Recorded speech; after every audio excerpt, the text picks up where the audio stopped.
presentar a los miembros, a los compañeros que forman parte de la mesa de diálogo, que a continuación se reúne para hablar de los temas importantes.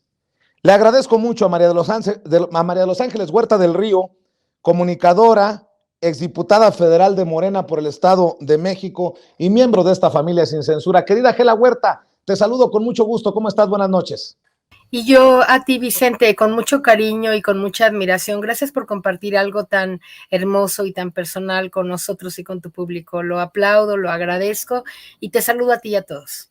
Gracias, Gela. Saludo también al diputado de Morena por el estado de Jalisco, Hamlet Almaguer, miembro de esta familia sin censura, amigo de este espacio libre como el viento. ¿Cómo estás, Hamlet? Te saludo con mucho gusto. Buenas noches. Muy buenas noches, Vicente. Buenas noches también para Gela. Y qué importante es ver que aquellos que se van se quedan entre nosotros, en sus consejos, en sus enseñanzas y en estas anécdotas tan bonitas. Buenas noches. Pues ojalá que cada vez tengamos a más nietos orgullosos de sus abuelos y no de Michael Jordan o de Cristiano Ronaldo o de Ronaldinho o de LeBron James. Yo puedo decir que me siento muy orgulloso precisamente de haber conocido a mis bisabuelos y a mis abuelitos.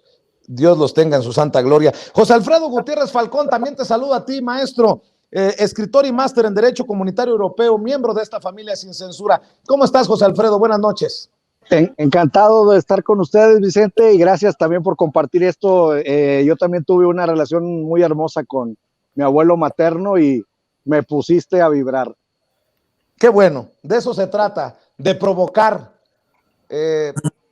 Aspiro a ser un provocador profesional también desde esta trinchera, mi querido José Alfredo. A ver, Gela Huerta, no salen todavía del coraje los de la oposición por el traidores a la patria, por su voto en contra de la reforma eléctrica enviada por el presidente Andrés Manuel López Obrador al Congreso, y ya están pataleando por la reforma electoral que creo que muchos de ellos ni siquiera han leído, no han leído la iniciativa, pero como huele a López Obrador, ya dicen que van a votar en contra de ella. Ya le voy a preguntar a Hamlet sus opiniones, porque lo vi estudioso sobre la iniciativa en sí, pero ¿cómo ves estas reacciones a la iniciativa de reforma electoral que creo yo es urgente y necesaria para nuestro México lindo y querido, Gela?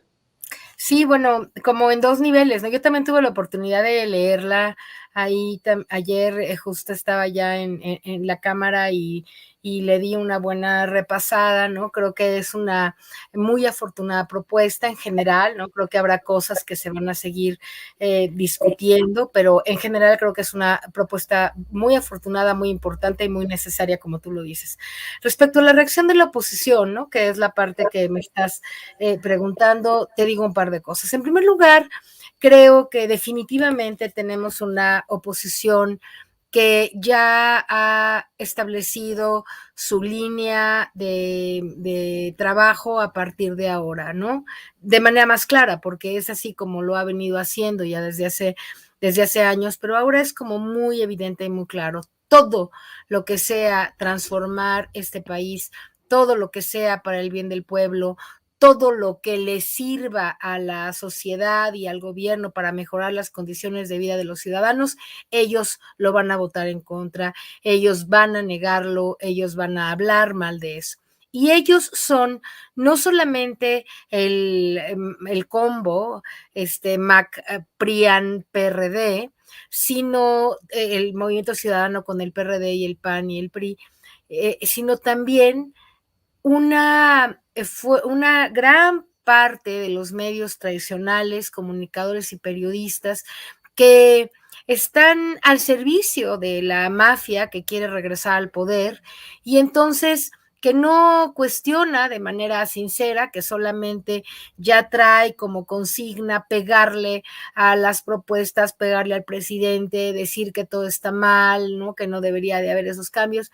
etcétera. Me parece que lo que ya la sociedad estamos viendo y estaremos viendo más claramente a partir de ahora, decía yo, a partir de la consulta, a partir del posicionamiento enorme que el gobierno y el presidente tuvieron a partir de haber dicho, y por supuesto la Cámara, los legisladores, a partir de haber evidenciado el acto de alta traición que los diputados de la oposición tuvieron contra el pueblo. No hay ni una persona del pueblo, por más que oiga a Loret de Mola y por más que se crea las mentiras de Broso, de las groserías y vulgaridades de Dresser, etcétera, no hay persona que no se dé cuenta que esa reforma energética que estaba pretendidamente puesta a la disposición ahora para ser votada en favor y que ellos votaron en contra, es una reforma, era una propuesta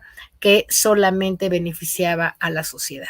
Y entonces cuando dijeron que no, por más que digan que el odio, fíjate cómo tienen la autoridad moral, alguien que ha dicho que Andrés Manuel es un peligro para México, recua, dijo una diputada de diputados y de personas y no sé qué hay, tengo un comunicado de los comunicados del pueblo repitiendo todas las groserías horrendas que ellos han dicho sistemáticamente ya hace años del presidente, ¿no? Y de todos los que estamos en la izquierda, ahora se atreven a decir, y son patéticos, que una campaña de odio, ¿cuál odio? No es odio, estamos describiendo que la acción que ellos en la Cámara de Diputados tuvieron al haber votado en contra de la reforma. Así que lo que yo creo y lo que yo propondría es que el análisis que hacemos de lo que va a pasar de aquí en adelante tendrá que estar fundamentado en comprender que la oposición, sus medios de comunicación, su Instituto Nacional Electoral, Lorenzo Córdoba, que es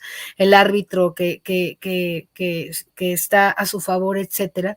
Si nosotros comprendemos eso, fácilmente vamos a saber que de aquí en adelante todo es en contra y que el pueblo, hoy más que nunca, pues tiene que estar muy consciente de que eso es lo que vamos a enfrentar.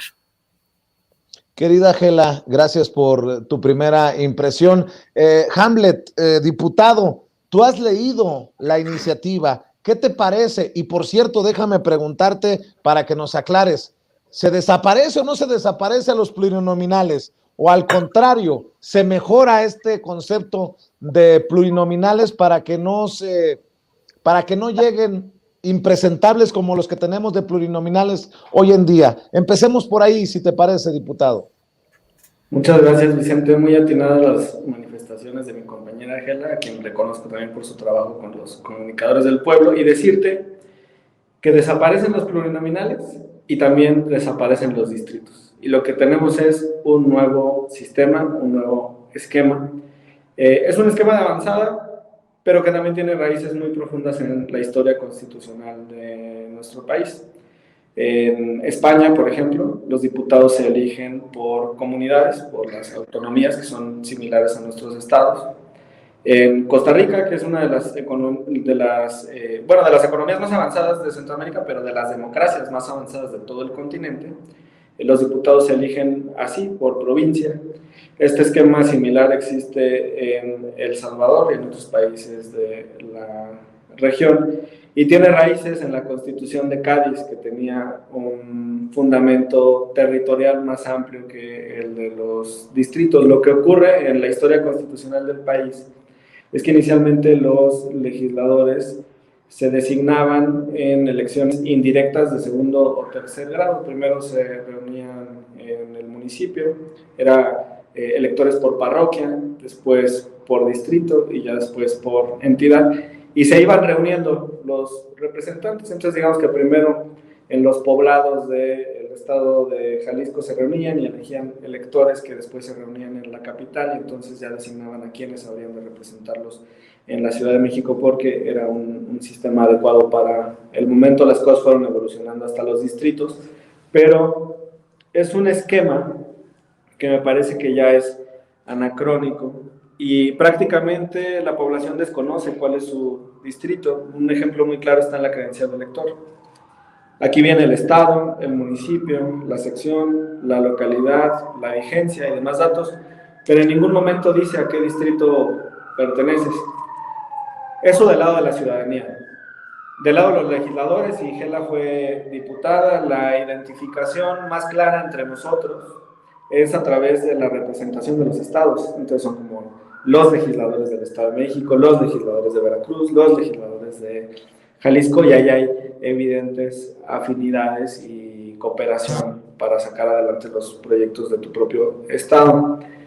Yo compagino esto con el cambio que ha habido en las últimas legislaturas, en la 64ª con Gela y ahora en la nuestra, en el sentido de que los diputados ya no determinamos recursos para nuestros distritos. Ahora lo que hacemos es priorizar lo que establece el Plan Nacional de Desarrollo, la propuesta programática del gobierno del presidente López Obrador, los derechos sociales, este tipo de reformas como la que aprobamos en la ley minera para reafirmar la nacionalización del litio. Y entonces las prioridades pues son de otro orden, ya no distritales, y tampoco se tiene la capacidad de reaccionar ante un distrito por una sola persona. Entonces, incluso es una línea muy borrosa de dónde termina un distrito y empieza otro. Rompe con la identidad que en realidad existe por tu pertenencia a un municipio o a un estado. Entonces, ¿qué hace la reforma? ¿Elimina los plurinominales? Sí, y elimina también los distritos. Lo que ahora tienes es una planilla de candidatas y candidatos a diputados en representación de tu estado, con un principio de representación pura. Ya no es proporcional con un esquema mixto como teníamos antes, es representación pura. Entonces, un ejemplo muy práctico. Mi estado, Jalisco, tiene 20 distritos en este momento y va a tener 20 asientos en el Congreso a partir de la iniciativa del presidente. Por el tamaño poblacional, somos el 6.6% de la población del país. Cada partido va a mandar su alineación, su selección, digamos, estatal, y va a decir, estos son mis 20 de Morena. Y el PRI va a decir, estos son mis 20 y todos los demás partidos. Esta lista va a ser pública y los candidatos a diputados van a poder hacer campaña en todo el estado, no van a estar limitados a un distrito. Será estrategia de cada partido político la conformación de esa lista, pero será mucho más pública y evidente que la de los plurinominales, porque lo que ocurre en el actual sistema es que están los de mayoría y son los candidatos a los que las personas ven en los espectaculares, en las calles, en la propaganda, en la televisión, y muy pocos analizan el tema de los plurinominales. Están un poco como escondidos porque además viene atrás en la boleta. La diferencia ahora es que esta lista va a frontear y entonces todo el mundo va a saber quiénes son las 20 propuestas. O sea que no vamos a tener a los Chertorivsky, a los Alito Moreno, a los Miguel Ángel Mancera, a las Josefina Vázquez Mota, a los Rubén Moreira, que de un momento a otro nos aparecieron o en la Cámara de Diputados o en el Senado y que nos preguntamos, ¿y estos impresentables qué hacen aquí? Ya, o sea, lo que se busca es evitar eso. Sí, porque, bueno, sería suicidio político que, por ejemplo, en Campeche pongan en cabeza de lista a Alito Moreno, ¿no? A ver quién sale y vota por él. Bueno, sería una extraordinaria estrategia para que desde Morena ganemos todo en el 24. Pero precisamente se trata de eso, de impulsar que se conformen listas de manera respetuosa hacia la sociedad, con una oferta política interesante. Entonces, supongamos que Morena obtiene el 60% de los votos en Jalisco. Haces una regla de 3, hay 20 asientos disponibles, 6 por 2, 12, entonces le tocarían 12 diputaciones a Morena en el estado de Jalisco. Si el PAN obtiene el 10%, le tocarían 2, si el PRI obtiene el 20%, le tocarían 4, y de manera directa se asignan las curules y ningún voto se desperdicia. Vale lo mismo un voto en Guadalajara que en Puerto Vallarta, que en Ciudad Guzmán, que en la Sierra de los Altos de Jalisco. Entonces, este es un modelo que me parece muy adecuado para el momento que vive el país. Serán diputados de su estado, no de distrito. José Alfredo Gutiérrez Falcón, ¿cómo ves esta iniciativa que nos va desmenuzando el diputado Hamlet Almaguer y que tanto les ha provocado disgusto en la oposición?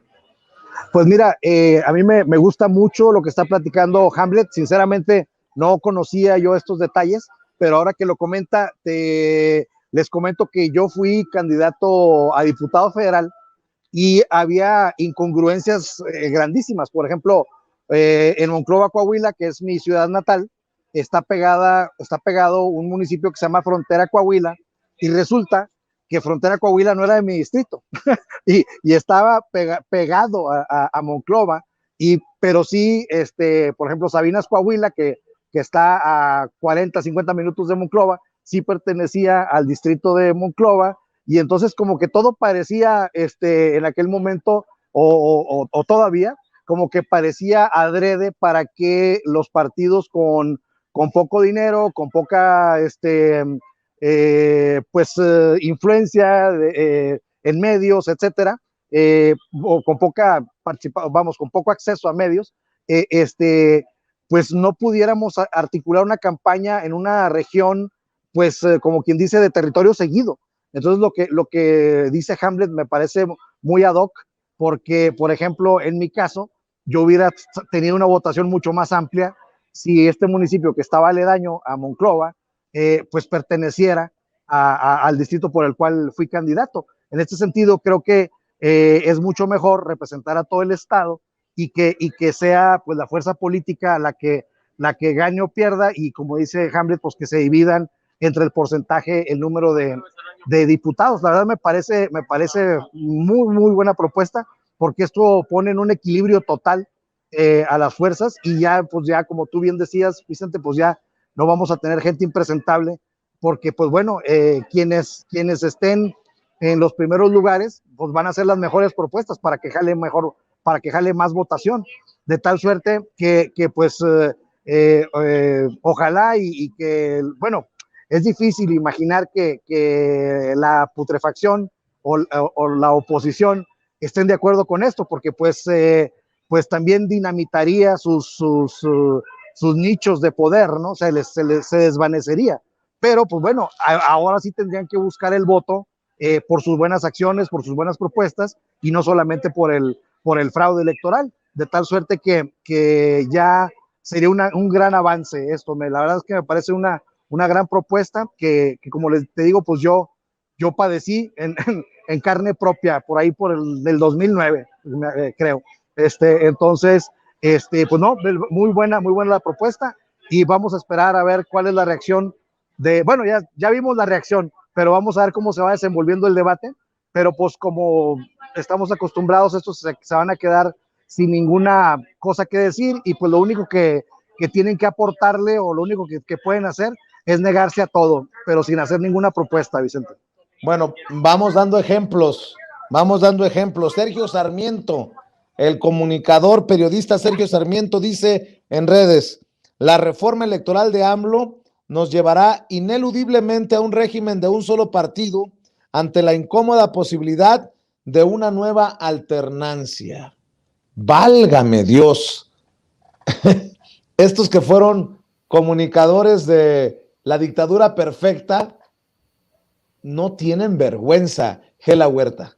No, su cinismo es innombrable, ¿no?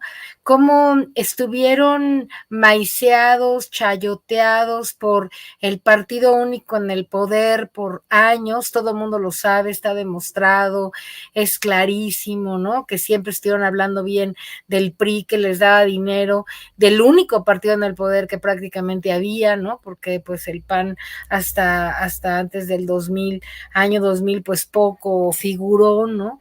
Y tuvimos un partido casi único, una democracia disfrazada como sus propios, una autocracia disfrazada de democracia, ¿no?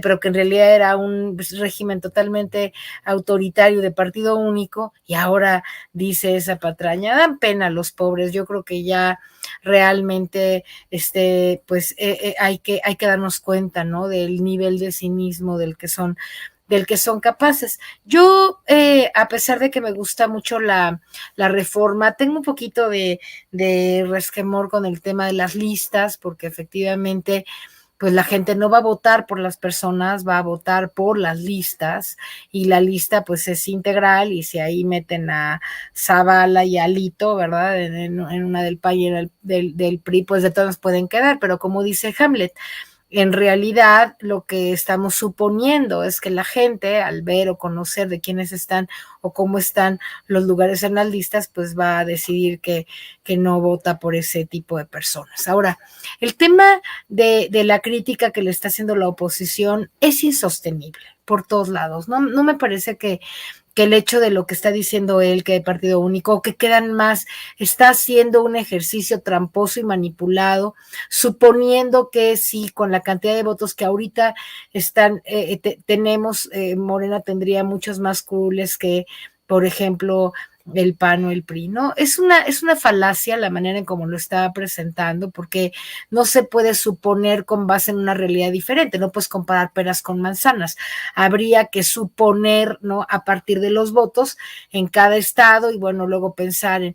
Lo que quiero decir es que ellos están haciendo una crítica que no se sostiene, pero lo que yo me temo, y ahí ahora Hamlet nos los dirá, es que no hay las condiciones realmente para poder realmente llevar a cabo esta consulta en este periodo, de aquí al 2024. Porque necesitamos, como ya lo explicaron muy bien Pablo Gómez y Horacio Duarte, ya explicaron cuál la cantidad de reformas constitucionales necesarias, de artículos de la Constitución que tienen que ser modificados para que esta reforma pueda ocurrir. Entonces yo me temo, lo cual implica una mayoría similar a la que necesitábamos para la reforma energética. Entonces me temo que no la vamos a tener, me temo que vamos a tener que navegar con este INE tan mal ya, tan corrupto, ¿no? Tan aliado con los conservadores, tan claramente enemigo de la transformación y del presidente, hasta que yo me dio un poco de tristeza cuando Hamlet lo mencionó alguna vez, en el sentido de que a lo mejor Lorenzo se iba hasta el 23, yo me temo que no parece haber movimientos para que se pueda ir antes, lamentablemente, desgraciadamente, y por lo tanto el INE, su conformación, su gasto, su presupuesto y todo lo que está ahí. Fíjate, con esta reforma íbamos a ahorrar más de 24,000 millones de pesos al año, que es el presupuesto que hoy tiene el INE, ¿no? Y que según las cuentas y las maneras en cómo lo presentaron, el ahorro era monumental. Íbamos a cambiar, como ya lo han mencionado, la racionalidad, la manera de entender y de definir y elegir a los candidatos, y hay una cierta lógica muy diferente, pero que probablemente sea mejor. Además iban a disminuir los espacios en radio y televisión para el INE, que son totalmente absurdos, y una serie de cosas muy, muy convenientes. Ahora, si no se aprueba esta reforma para el periodo que sigue de aquí al 24, en esta legislatura de mi querido amigo y compañero Hamlet, entonces tenemos que pensar, y el público tiene que empezar a pensar, de lo importante que es que para la legislatura siguiente, entonces pueda haber la mayoría necesaria de parte de los aliados y los partidos de izquierda para poder ejecutar esta iniciativa. Se necesitan las 2/3 partes, y es muy importante tenerlas, y para tenerlas pues la gente tendría que tener como la claridad, ¿no? De que si vota mucho por el PRI o por el PAN, o sería por el PRD, que esperamos que ya va de salida, entonces van a dificultarse mucho esta reforma. No veo otro camino, no veo otra estrategia, no quiero ser demasiado pesimista, pero por lo que escucho, conociendo la lógica de esos partidos, conociendo sus mañas, sus vocaciones corruptócratas en general, no creo que ellos estén en una dinámica de aceptar una propuesta tan buena y tan clara como la que nos ha presentado el Ejecutivo a través de Pablo Gómez y de Horacio Duarte. Pero bueno, vamos a ver qué comenta o qué dice, qué cree el diputado Hamlet. Muy pesimista, Gela Huerta, mi querido Hamlet Almaguer. Sí, bueno, mira, el ahorro en lo que presentaron en la conferencia, bueno, sí fue en la mañanera y después compartió con nosotros también el presidente algunos otros datos que nos hicieron llegar, está subestimado.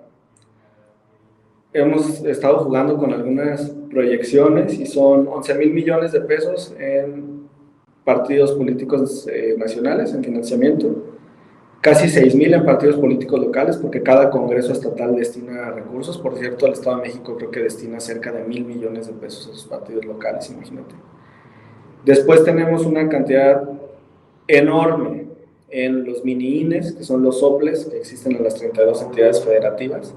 Esos mini-INES nos cuestan 13,261 millones de pesos al año. Y esta es una cantidad brutal de recursos. Por ejemplo, Guadalajara, un municipio que es la segunda ciudad más importante del país, tiene un presupuesto total de 9,800 millones de pesos al año. O sea, bastaría con uno de estos rubros para sobrepasar el presupuesto total de Guadalajara.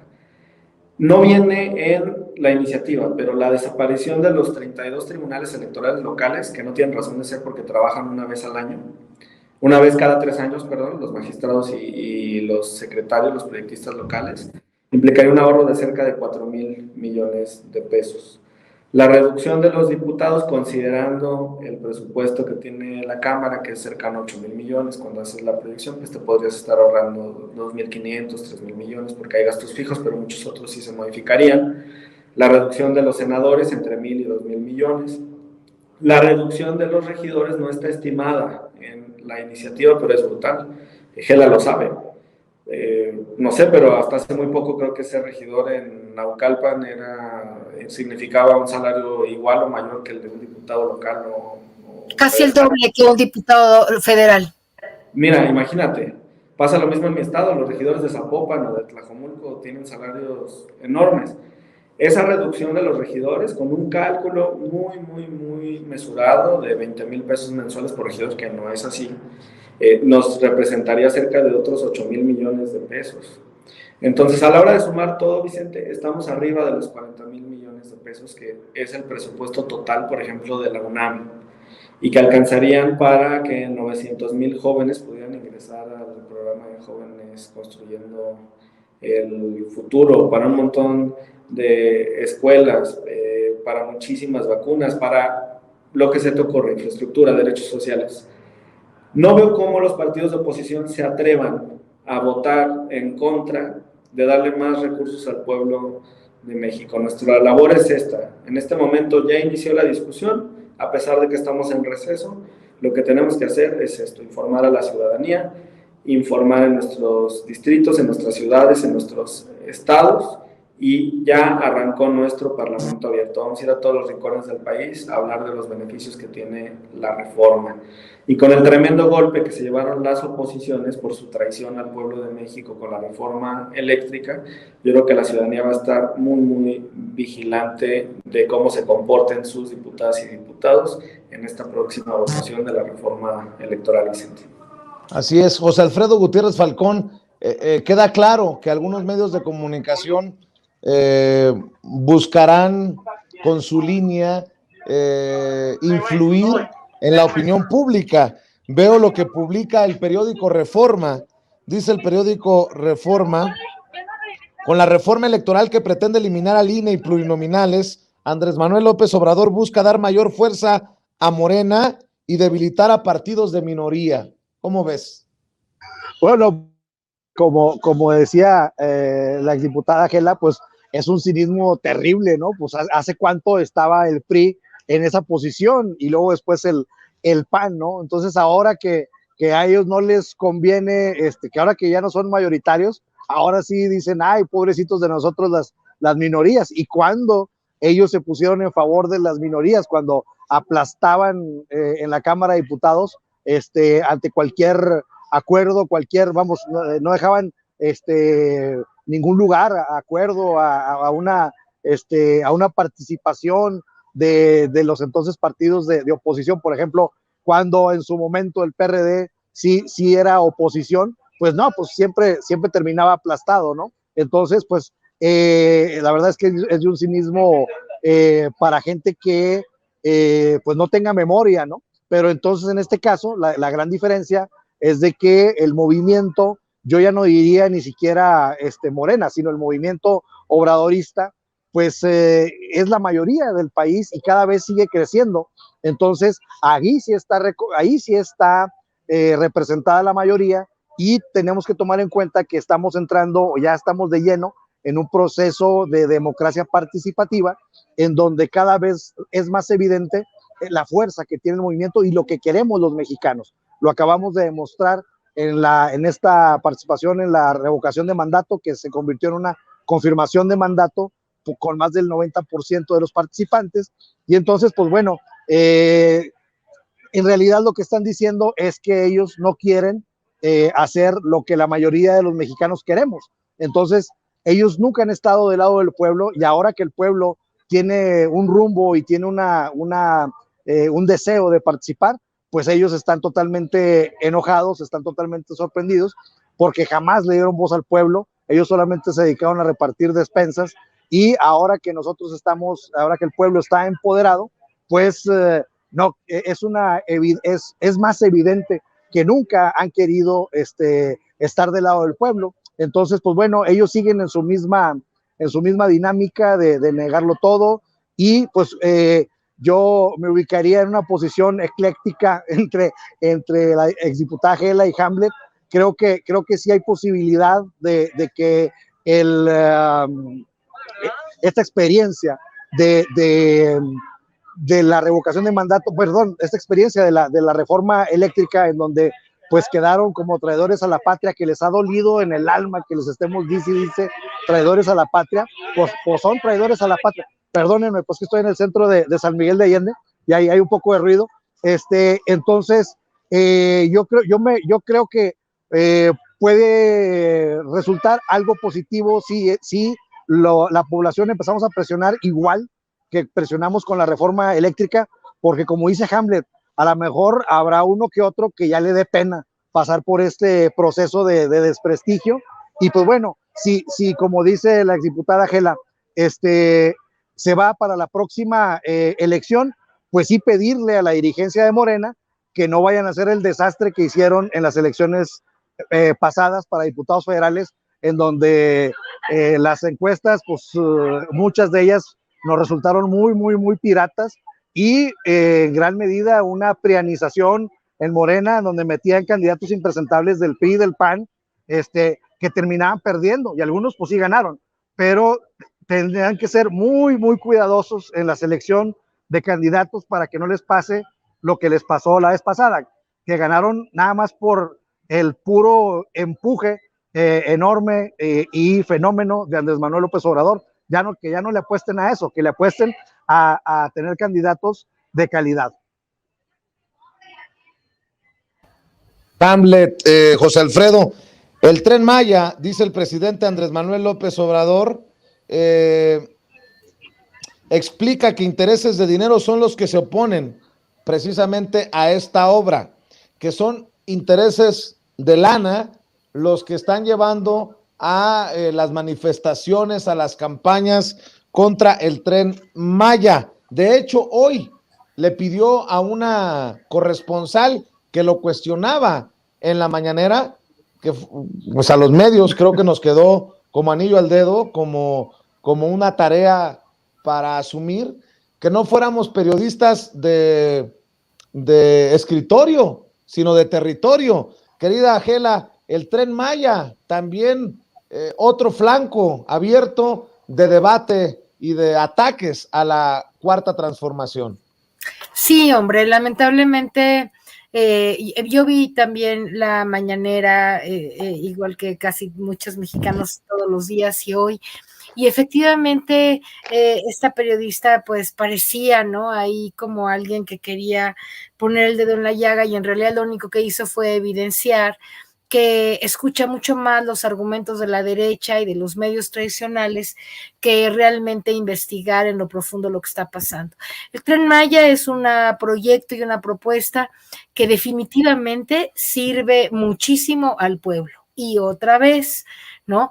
Todo lo que le sirva al pueblo, todo lo que vaya a ser en bien de la sociedad, todo lo que ayude al desarrollo económico y social de un estado, de varios estados, en el caso 5 estados, en el caso del Tren Maya, etcétera, es algo a lo que los intereses, la mafia que quiere regresar al poder, está ávida de regresar, pero manifestándose siempre en contra de los proyectos de la Cuarta Transformación.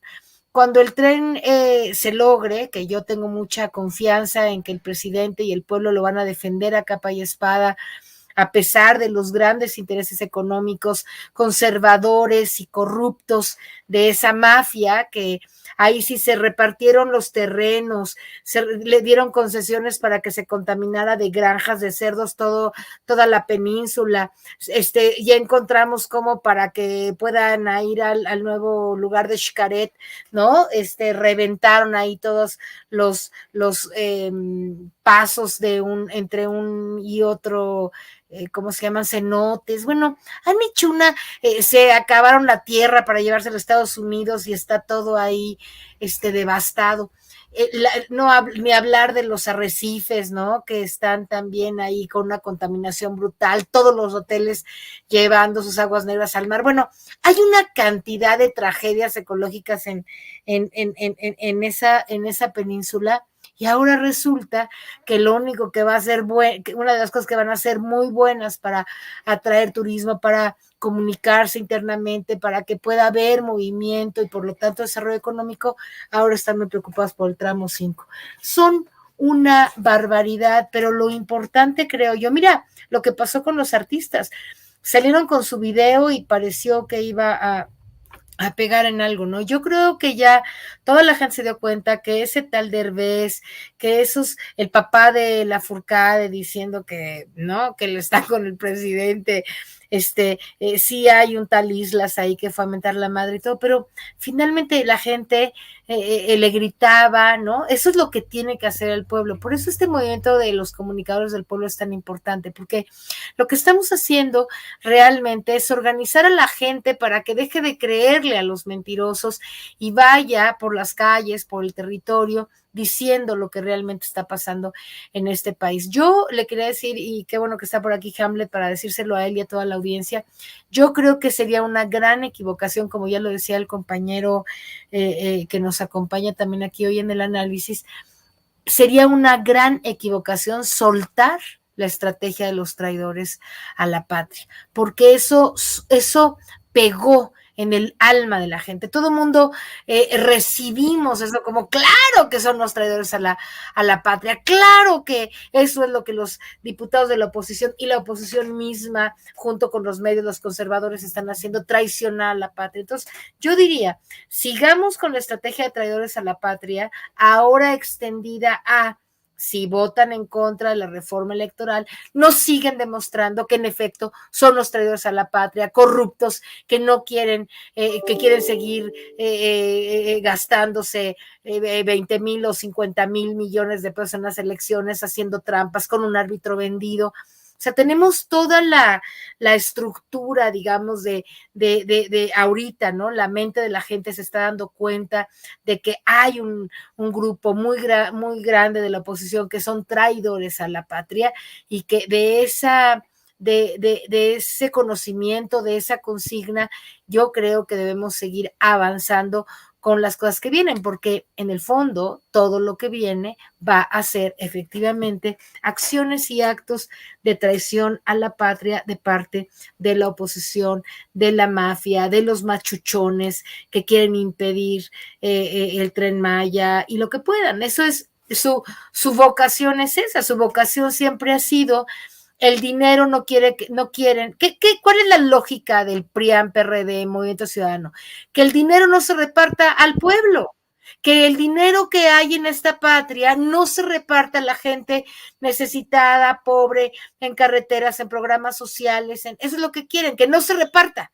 Ya lo decía ahí la candidata del PRI a Hidalgo, ¿no? La esposa de Moreira. ¿Qué es lo que quiere? Que no se reparta, que no se dé al pueblo, quieren que se le dé a los partidos, quieren podérselo seguir robando, y como quieren poder seguir robando dinero, están enojadísimos, porque ahora el dinero se reparte al pueblo. En pocas palabras, esa es la traición y ese es el enojo de la oposición. ¿Por qué votaron en contra de la reforma energética? Porque el dinero se iba a Iberdrola e Iberdrola les daba unos maletines a los diputados de las legislaturas del PRI y del PAN, les dieron maletines llenos de dinero para que le dejen el negocio a Iberdrola y por eso están verdes, porque ahora ¿no? Pues no se les van a repartir los maletines a esos diputados de la oposición para que voten en favor de que perdamos la soberanía nacional, etcétera. Entonces, todo esto tiene que ver con dinero, tiene que ver con poder, tiene que ver con la mafia que se quiere regresar al poder y con un pueblo que cada vez tiene que estar más consciente de que no les podemos permitir a esa mafia que regrese. Yo diría, Hamlet, y con esto termino mi comentario, que ojalá tú que tienes ahí interacción con algunos de los tomadores de decisiones en nuestra Cámara y en nuestro partido, que es un error que hoy que la ciudadanía agarró con tanta fuerza esta estrategia de los traidores se vaya a soltar o a modificar o a cambiar por otra que no tenemos tanta seguridad que pueda tener el éxito y la penetración que tuvo la campaña de traidores a la patria. Este es mi comentario. Yo no veo por dónde se pueda soltar esa campaña de traidores a la patria o de enojo causado en ese sentido desde el pueblo. De hecho, en Palacio Nacional, en la reunión con el presidente, se habló de traición a la patria. Por cierto, Hamlet, no habíamos platicado contigo. ¿Cómo viste esta reunión con el presidente Andrés Manuel López Obrador? Un presidente Andrés Manuel López Obrador que le da un espaldarazo a Adán Augusto López Hernández, su secretario de Gobernación, exgobernador de Tabasco, en donde ustedes respaldan al presidente al 100%, y obviamente pues los chillidos desde la oposición que llegaron tarde a la Cámara, son levantadedos o algo así, dijo Mariana Gómez del Campo, pero danos también tu visión, tu comentario sobre la reunión. Gracias, Vicente. Pues fue una reunión extraordinaria de cierre de este periodo legislativo, del segundo periodo del primer año de esta legislatura. Una reunión también muy esperada después de las batallas en el tema de la reforma eléctrica y la de la ley minera. Y como bien mencionas, el presidente nos consultó, nos preguntó, hizo una encuesta de cómo veíamos el trabajo del secretario de Gobernación, nos preguntó si era un buen trabajo.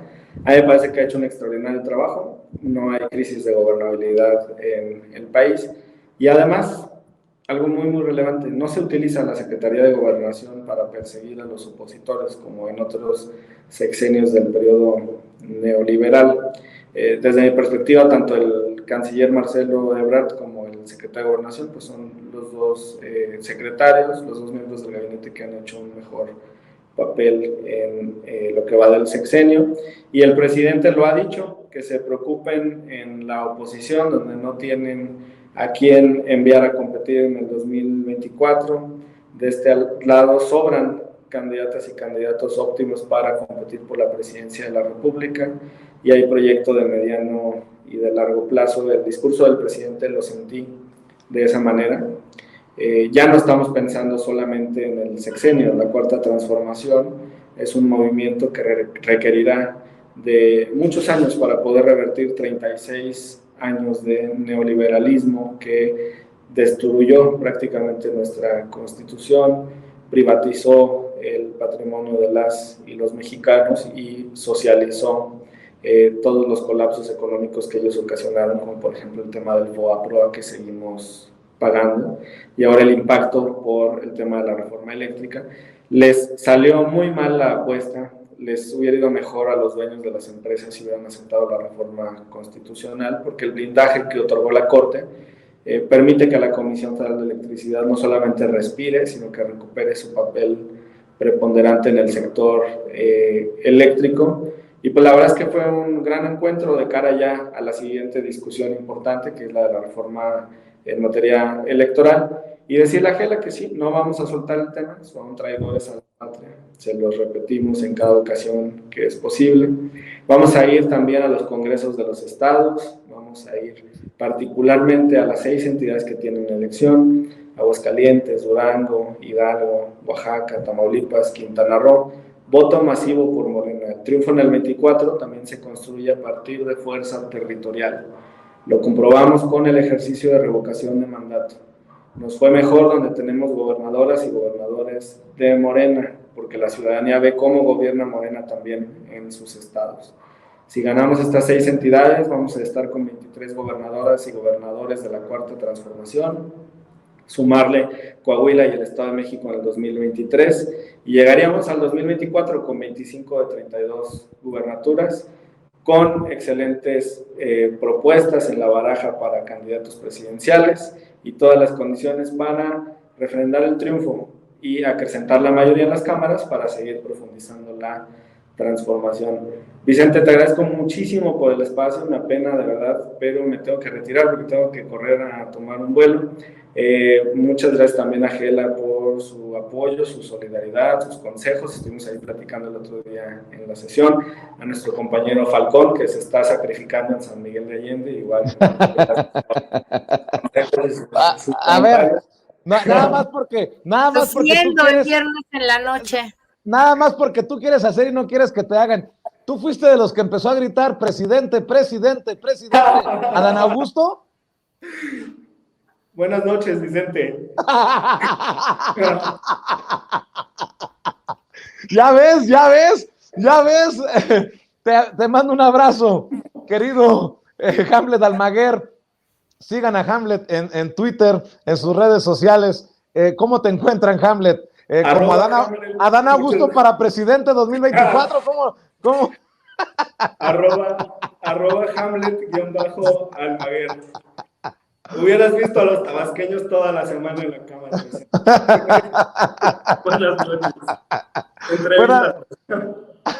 Buenas noches, Hamlet. Para que veas que te defiendo, mi querido José Alfredo Gutiérrez Falcón, para cerrar tu comentario, tu análisis, tu opinión. Pues bueno, gracias. Una disculpa porque como estaba en el centro se fue la señal, pero ya se recuperó. Pues bueno, yo siento que estamos en una nueva etapa que cada vez más, como dice el presidente de la República, estamos en el terreno de lo inédito y estamos pues gozando el pueblo de México de un empoderamiento que nunca habíamos tenido. Por primera vez se cumple ese artículo de la Constitución que dice que la soberanía reside en el pueblo y así lo estamos viendo. Entonces tenemos que seguir empujando, tenemos que seguir haciendo un gobierno de democracia participativa de la mano del presidente y estar muy vigilantes de todo lo que está ocurriendo y estar participando porque, pues bueno, por primera vez en muchísimo tiempo en la historia de nuestro país, yo creo que es la única, estamos viendo cómo estamos gobernando de la mano del presidente y cómo el presidente está decidido a mandar obedeciendo al soberano que es el pueblo. Pues mi querido José Alfredo Gutiérrez Falcón, te agradezco que hagas circo, maroma y teatro para estar con nosotros en la mesa de diálogo. ¿Por qué no cerramos invitando a la gente a tus trincheras? Sí, gracias Vicente, con gusto, es un placer y siempre haré todo lo posible por estar contigo y con el auditorio. Pues bueno, en Twitter estoy como @Gutiérrez Falcón y en Facebook como JA Gutiérrez Falcón. Y pues bueno, Vicente, quiero cerrar diciéndote que tu abuelo está contigo y que mi abuelo está conmigo, porque ellos nunca nos van a dejar. Y qué gusto que hayas iniciado esta participación, este programa con ese poema que escribiste. La verdad me ha dejado muy conmovido. Y pues bueno, los abuelos son lo máximo, Vicente. Te mando un gran abrazo. Gracias, mi querido José Alfredo Gutiérrez Falcón, me conmueven también tus palabras. Querida Gela Huerta, hay que invitar a la gente a formar parte de los esfuerzos de los comunicadores del pueblo, también para que te sigan en redes sociales, querida María de los Ángeles Huerta del Río. Así es, Vicente, nada más antes decir que en efecto creo que la mejor muestra de que te acompaña tu abuelo en la extraordinaria labor periodística y para la gente y para la sociedad que tú haces, porque casi nadie a lo mejor lo menciona y tú que eres una persona modesta y un hombre humilde e inteligente no lo haces, pero tu labor informativa es extraordinaria e importantísima para nuestra sociedad porque muchas veces no hay otra manera de conocer realmente la verdad si no es a través de programas como el tuyo y tú eres un líder importantísimo en la comunicación alternativa y en redes. Así que estoy segura que además del orgullo que debe sentir tu familia y por supuesto tu abuelo desde donde te esté viendo, pues te mandó la buena energía para que hoy hayas logrado esta especie de suerte que tiene que ver con tu talento y tu trabajo, puesto que te reconoce la gente y te quiere ayudar a que puedas acompañar al presidente a la gira. Te felicito mucho y te estaremos siguiendo todos los comunicadores del pueblo y la audiencia tan enorme que tú tienes. Mira, los comunicadores del pueblo es este proyecto. Hay una página de internet, necesito que la gente la distinga porque como siempre, ya sabes, ya salió ahí un poco los piratas. Nosotros nos llamamos Comunicadores del Pueblo Asociación Civil, AC, ¿no? Digamos, nuestra página en Facebook es Comunicadores del Pueblo AC. Si no tiene AC es que es un piratón ahí que ya se voló, hasta nuestro logo lo han utilizado, en fin, ya vamos a ver cómo procedemos. Todas mis redes, por supuesto, tenemos Comunicadores del Pueblo en YouTube y en Instagram y en Twitter y en Facebook. Y lo más importante a decir que la gente ahora que nos acompaña, amigos, es que ojalá puedan inscribirse, mandarnos un WhatsApp ahí mismo a través de la página de Facebook, se van a de Comunicados del Pueblo AC, se van a poder comunicar a mi WhatsApp y entonces entrar yo siempre que vengo a tu programa, muchísima gente se interesa por seguir el proyecto porque somos los comunicadores del presidente de la transformación en los territorios, en los diferentes estados, así que entre más gente seamos, entre más trabajo colectivo y acción colectiva hagamos, es mejor para todos nosotros. Así que los invito a eso, los invito a mis redes, te deseo un feliz viaje, querido Vicente, querido amigo, muchas gracias por tu contribución a la comunicación en México, gracias por formar parte del Consejo Consultivo de los Comunicadores del Pueblo, te deseo lo mejor y nos estamos viendo, espero que el próximo viernes, amigo querido. Claro que sí, gracias por tu generosidad, Gela. Igualmente, mi querido José Alfredo Gutiérrez Falcón, nos vemos pronto aquí en Sin Censura, que descansen. Buenas noches y que tengan excelente fin de semana. Y por cierto, este domingo, no se les olvide, este domingo en el Canal 11 a las 10 de la noche, en Operación Mamut,